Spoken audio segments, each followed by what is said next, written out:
અફઘાનિસ્તાને Australia સામે ઇતિહાસ રચી દીધો।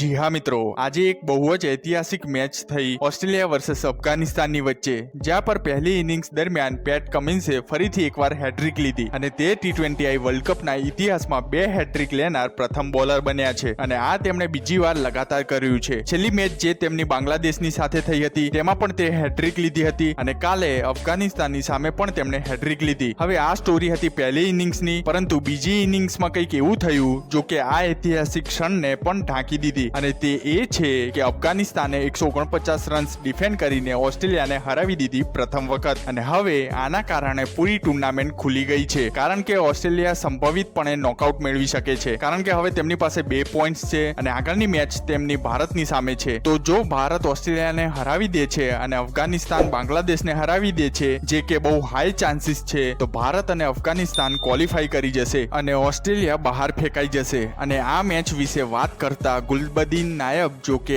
આ મેચના પ્લેયર ઓફ ધી મેચ રહ્યા, તેમણે 4 વિકેટ્સ લીધી છે ભાઈ। તેમણે કહ્યું કે અમે ન્યુઝીલેન્ડને હરાવ્યું અને હવે ઓસ્ટ્રેલિયાને, અમારી જર્ની હવે શરૂ થઈ છે। અને કેપ્ટન રાશિદ ખાન પણ બોલ્યા, આ અમારા માટે માત્ર એક શરૂઆત છે, અમારી પાસે એક મહત્વપૂર્ણ રમત છે અને તમામ તકો છે। બાકી મિત્રો, તમારો શું મંતવ્ય છે? શું ઓસ્ટ્રેલિયા બહાર થઈ શકે છે આ ટુર્નામેન્ટથી કે પછી તે લોકો ફરીથી ભારતને હરાવી દેશે? વિડીયોને લાઈક કરી મને કમેન્ટ્સમાં જરૂર જણાવશો।